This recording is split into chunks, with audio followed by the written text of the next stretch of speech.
All right, fabulous. I am excited to introduce our next speaker because our next speaker was sitting in your seat not too long ago.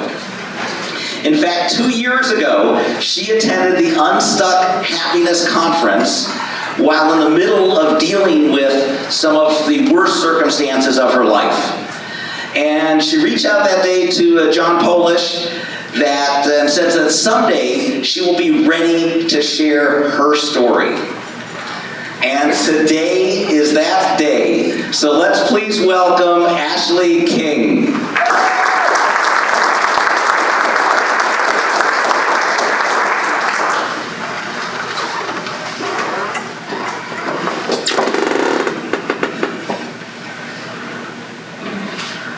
Today is the day. The elders are going to come on stage and make a big announcement that this was all just a great big joke. They were just tricking me this whole time. Of course I can celebrate Christmas. Santa's going to bring me presents. I'm even going to go trick-or-treating and have a birthday party. It has to be a joke, right? Because this just can't be real.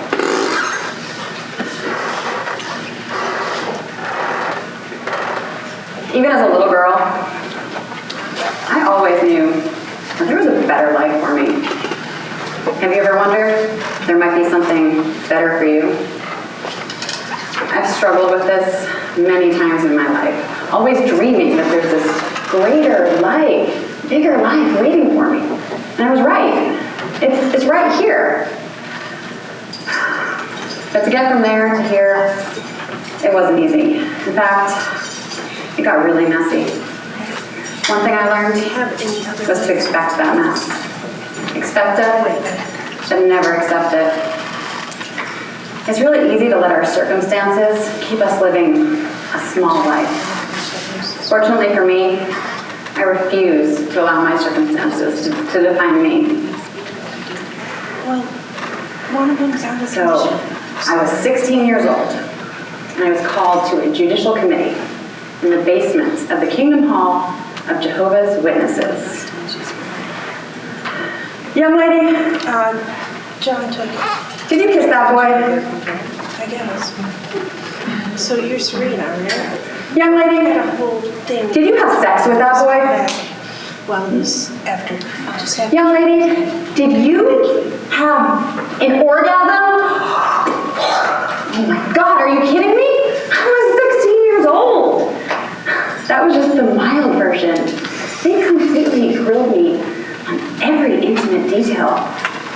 It was completely humiliating.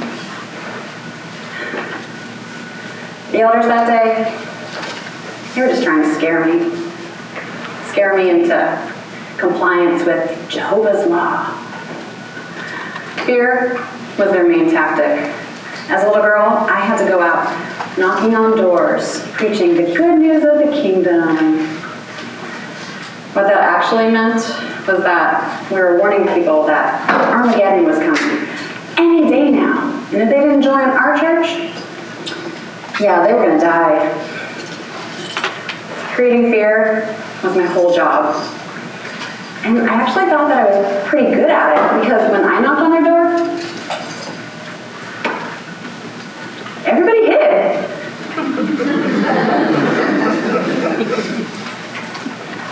But that's how I felt that day in the Kingdom Hall. The elders were just trying to use that same fear on me and trying to scare me into staying in the church.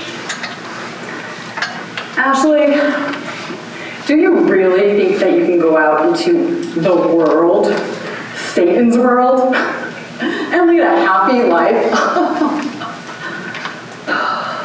I'll never forget how condescending and patronizing they were, how they scoffed at the idea that I thought I could live a happy life outside of their religious cult. And in reality, I had no clue what I was talking about. I had never spent any time in the outside world. My life had been so sheltered. But I did know one thing. I knew that this life was not working for me anymore. And for the first time ever, I realized had a choice. I didn't have to keep living like this. That a different life, maybe even a better life, was possible. Ashley, all you have to do is agree to read one page of the Bible every day, and we won't disfellowship you. Is that a joke? Is that really, that's all I have to do? And I won't be excommunicated, shunned, kicked out of the only community that I've ever known?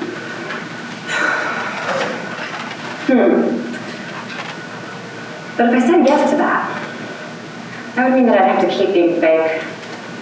I didn't believe any of this anymore. And pretending, it was exhausting.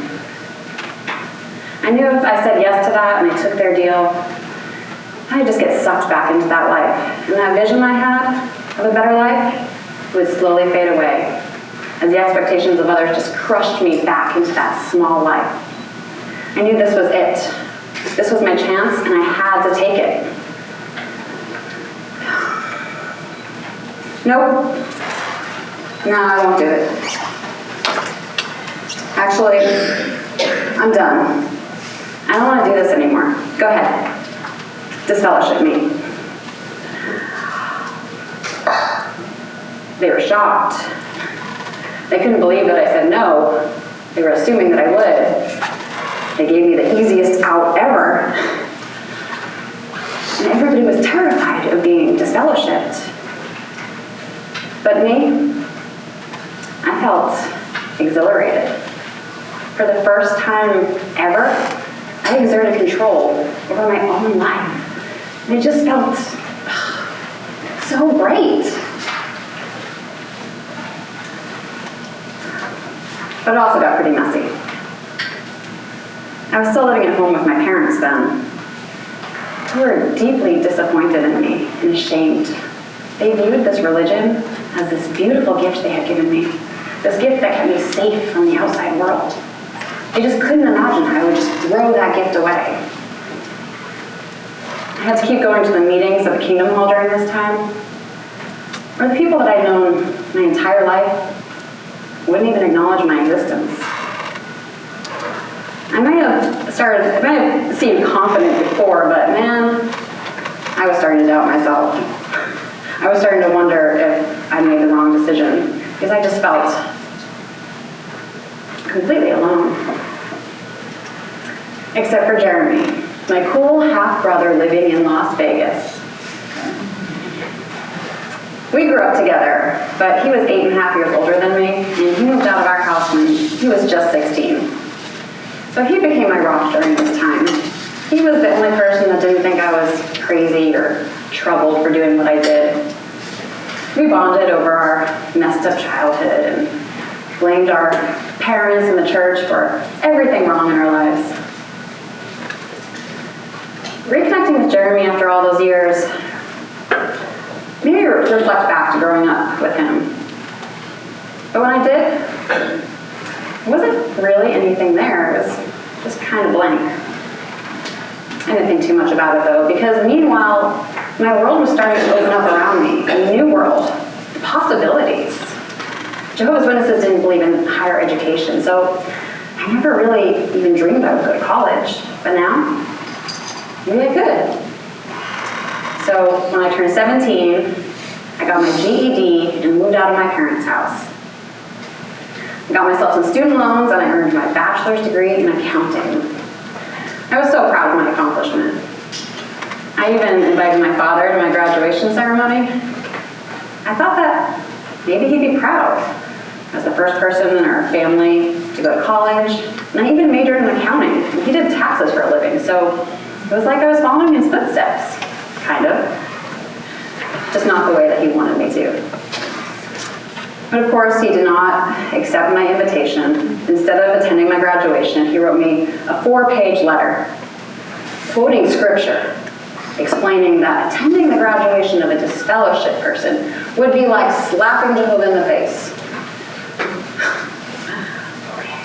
So the day after my graduation, I got into my car and I drove to Las Vegas and I moved in with my brother, Jeremy. I just couldn't wait to start my new life to escape my childhood, start a new chapter in my life. I even got a new and exciting job. I can hear them in there. Why are they hiding on me? I'm not a Jehovah's Witness anymore. Ashley King, Internal Revenue Service.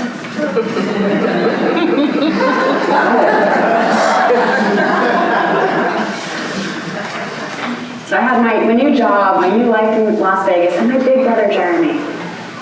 He just was my best friend. He meant the world to me. We had so much fun. And he always had my back. There was a darker side to Jeremy, though. He had been in and out of some institutions as a kid. He had some serious anger issues. He could be violent, aggressive. I recognized that as an adult, but he was like that with other people. He never hurt me. I was his little sister. He loved me. He protected me. But Jeremy's mental health issues,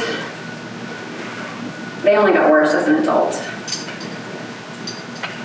And on January 4th, 2012, he took the paintings that his 6-year-old son made for him, and he created an altar on his kitchen floor. He lied down on that altar, and he shot himself in the head.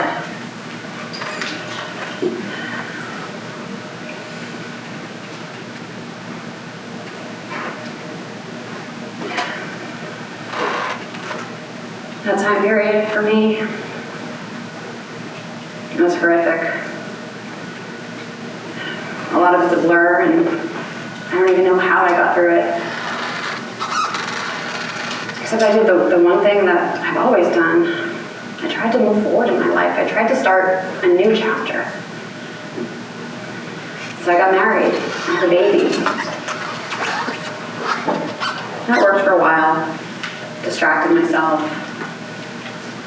But after my son was born, my own anxiety and depression that I dealt with my whole life, it started to get worse. And those missing memories from Jeremy growing up, yeah, they all started to come back. The first part of the memory that came back, I was just about 3 years old.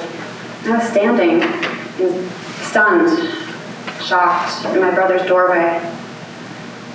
And there was another boy there too.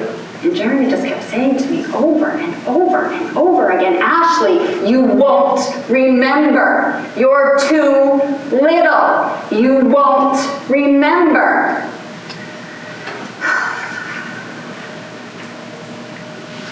But I did remember.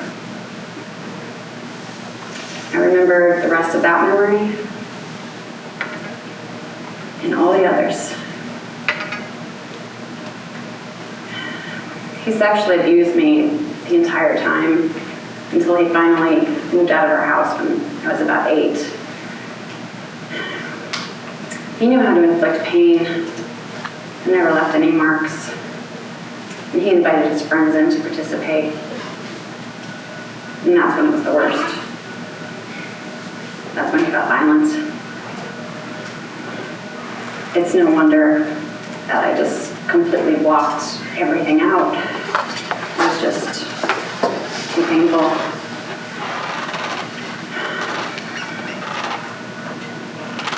When these memories came back, my world fell apart. All the fear, the betrayal, the shame that had been locked away for so many years came flooding back. I didn't know who I was anymore. And everything that I thought I knew about my life was a lie. How could Jeremy have been my best friend as an adult when he did these heinous things to me as a kid? I thought I was escaping my upbringing when I moved to Vegas, but in reality, I was just running right back into the arms of my own personal predator. And I couldn't even confront him. That bastard took the easy way out. I lost it. couldn't function as a wife, mother, stopped going to work for 6 months. I just fell apart. During that time, many of those days, I just wanted to die. I wanted to be anywhere but here. I felt trapped in my own body, and I just wanted to escape so badly. But I know the wake that suicide leaves on a family. I couldn't do that to my son. It just wasn't an option. Somehow, I had to find my way through this. So I leaned into the mess. I allowed myself to feel a lifetime worth of repressed emotions. And I did everything and anything to try to get myself back together. Trauma therapy, energy healing, ayahuasca ceremonies, and lots more. I was on a mission. I was determined to not let this beat me, to not let this become the end of my story. Somehow I had to transcend this. Ultimately, one of the things I had to do was learn to forgive. Forgive Jeremy. Not for him, but for myself, because I just couldn't carry that with me anymore. And through my whole process, I started to realize how strong I was. If I could survive that, I could survive anything. I started to get my power back. I may not have known who I was anymore, but I could start over. I could create a new life. I could become the person that I'm supposed to be right now. I could start living an authentic life.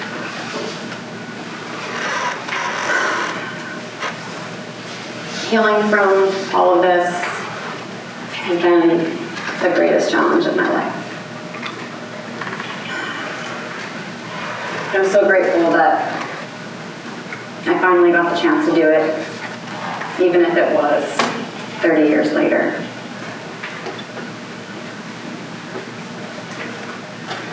What I learned in this whole process is that I've been putting up walls my entire life, trying to keep myself safe. But really, I was just trapping all the hurt inside with me. I was blocking out all the beauty in the world, just to be safe in my little box. Have you ever put walls up to protect yourself? Maybe you're just really trapping all that hurt right inside with you. When we're in the midst of a difficult situation, it's important to expect that mess. Lean into it. Give yourself permission to feel. It's in that mess that we learn the lessons that help us later on. So expect that mess. Just never accept it. We tend to put up walls to keep ourselves safe, but those same walls, they block our vision. Before long, we completely forget that there was something bigger. 2 years ago, I sat right where you're sitting, the front row of Unstuck, in the middle of the biggest mess of my life. I had to go through a process to get out of it. First, I had to deal with all of those childhood emotions. And next, I had to create a new vision for my life. Unstuck helped me with that vision. I was inspired by all the speakers on stage, and I knew that someday I needed to share my story too. And somehow, I could use my experiences to help others. Because if I could just maybe do that, maybe they wouldn't hide from me anymore.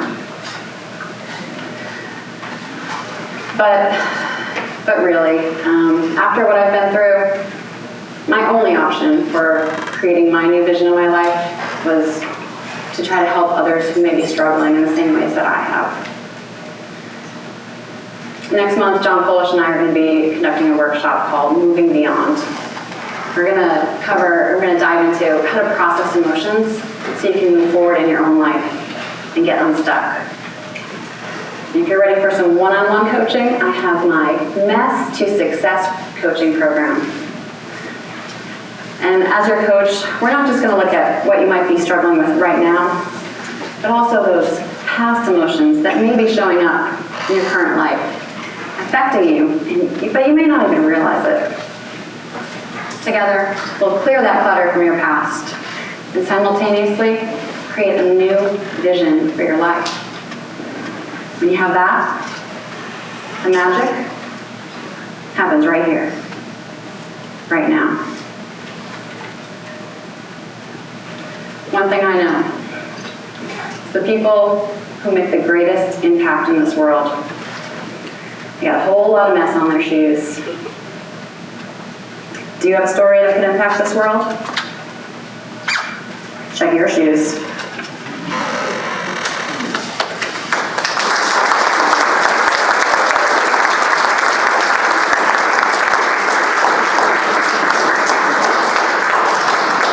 All right, one more time for Ashley King.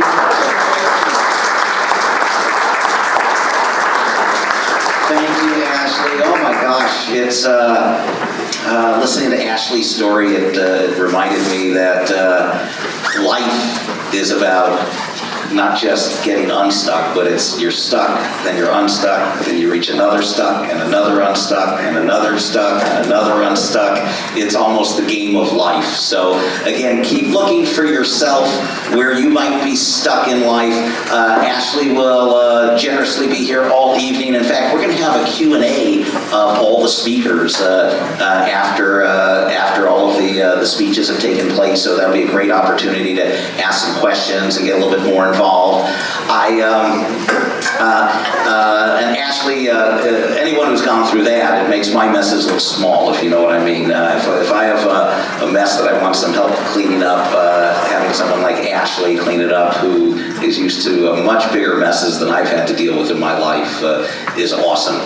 Remember, I told you this is going to be a on-the-court participatory event, not a spectator event. Remember I said that? Well, you are in luck right now. We are about to do an activity that requires 4 volunteers to come up on stage. We're going to have 2 teams of 2. Love a show of hands. Who would like to volunteer?